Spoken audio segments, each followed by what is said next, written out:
Here is Van Diemen's Sweetheart Cherry. This is a cherry red in the swatch. In the writing sample, it's much lighter than I would have thought for an ink with cherry in the name. This is fairly consistent as a faded red as papers change, but you will notice some slight variation in the side-by-side, very slight. It does shade, which isn't really a thing I tend to enjoy in red inks. On non-fountain pen friendly paper, it performs not well. It is very aggressive, getting deep into the page, and it does tend to feather. Now, I can't recommend this for a student note taker. This simply isn't my kind of red. I don't want a bottle, and if I had one, I think it would take a very, very long time to use it up. The pen for today is an Esterbrook Esty. And now that we know my opinion on this ink, let's see how I got there by looking at the first writing sample done on Clairfontaine. Not cherry, not classic, but a faded red with no feathering, no spread. It shades very well. Look at statement on the first line where that cross of the T got a whole lot darker. Same with that T at the end. Proof does show some very nice shading going from some mid-tones to lighter tones with the O's and the top of the F. Template shows some very nice back and forth between mid and lighter tones, but we don't get very much of a darker tone of red here. Looking at the back of the page, we have no bleeding and no ghosting, but we are seeing some inky aggression in a couple of spots, something that is very rare on Clairfontaine paper, being that it is coated and usually incredibly good for fountain pens. This isn't a deal breaker. I don't think it would stop you from writing back here, but it is a huge warning sign for some things to come. Van Diemen's makes more than just this one ink. So let's take a look at a few other inks from Van Diemen's. Here is Van Diemen's Hanging Lake. Here is Van Diemen's Eclipse. Here is Van Diemen's Native Cornflower. Here is Van Diemen's Midnight Sky. The second writing sample is done in a Portage Reporter notebook. Here the tone is a whole lot lighter than it is in the Clairfontaine. Much more faded as a red. Consistently faded, this ink. It doesn't feather much. I mean, you see it in conditions with the cross of the T. Not huge. You see it again in the cross of the T of contradiction. More, the feather is going to show up when you've gone back after having written and put an additional thing, like those crosses of T's. It doesn't spread. It does have the slightest bit of shading. I'm not going to say it doesn't when you look at not on the third line where the no is lighter than the cross of the T that gets much darker. Looking at the back of the page, there is no writing back here because of how deep this gets into the paper and how frequently. It's really going to mean there is no note-taking here without disrupting both sets of notes, but none of this bled through to the page underneath. There's a lot to be learned by doing multiple chromatographies. The one on the left is done the way it's supposed to be done. A line of ink is put down to immediately put into water to show the separation of those colors, making the ink. Now the one on the right is marked with a D. This is allowed to dry for 10 minutes before it's put into water. The third writing sample is done in a national brand Steno notebook. Here it is a whole lot lighter than it is on the Clairfontaine, about the same lighter red tone that we saw on the Portage notebook. It does feather really frequently. It is not hard to find. It does have the slightest bit of spread.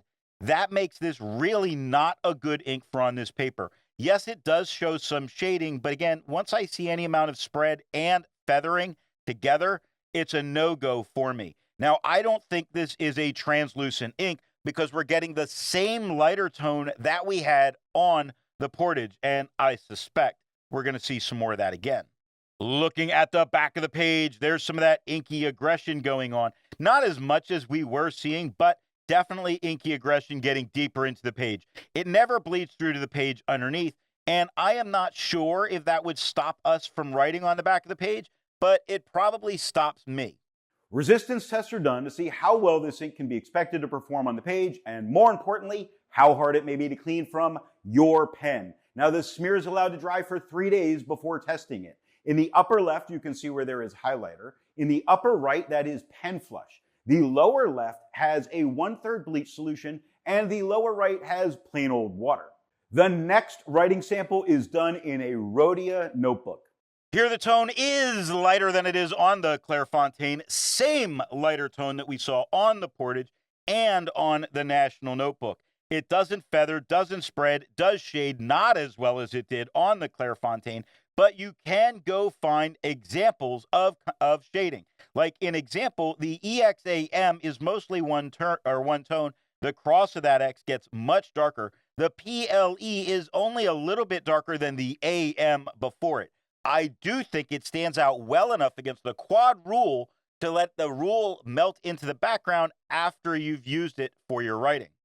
Looking at the back of the page, not a ghosting problem, not a bleeding problem, an aggression problem. Not as bad as on some of the other papers. The dots are really tiny, but they're there, and this is a coated paper.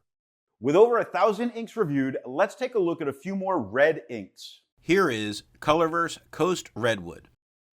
Here is Dieman Peach Haze. Here is Noodler's Checkoff. Here is Sailor Cherry Blossom. All of the inks that you just saw have a review here on the channel. Now, the next writing sample is done in a composition lab notebook. Here the tone is lighter than it is on the Clairfontaine, yet the same tone that we saw on the Portage, the National, and the Rhodia. It doesn't feather, doesn't spread. I think it's shading better here than it has on many of the papers. It really implies that this can shade fairly well. You look at implies compared to this right next to it, and this is quite a bit darker, and both of them do show some shading within them. It continues to stand out well against the quad rule, making it a good ink for use in a lab notebook. Looking at the back of the page, no bleeding and no ghosting. While it's nice to see inks that are in the same color family, I prefer to find inks that complement the color on the page. Here is Graf von Faber-Castell Midnight Blue. Here is Lamy Agate. Here is Montegrappa Harry Potter Hufflepuff. Here is Dieman Passion Red. The best way you can support this or any channel that you like watching is to alert the retailer of where you saw the product at time of purchase.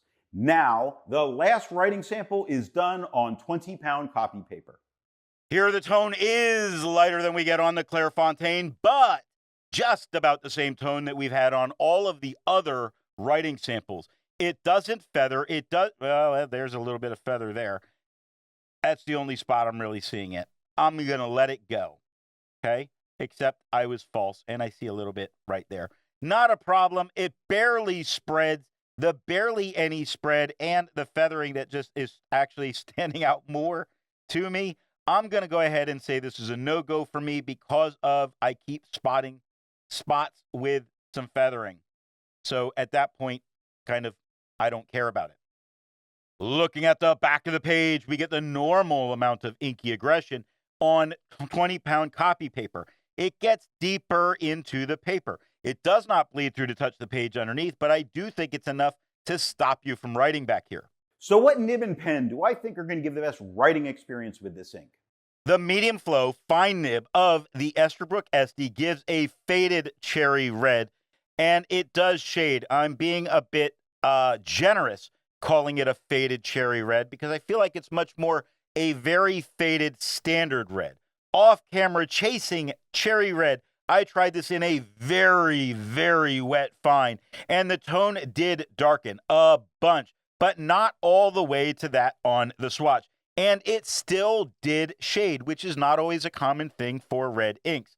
Now, I'd say the best version of this ink was from the very, very wet fine, much closer to a cherry red.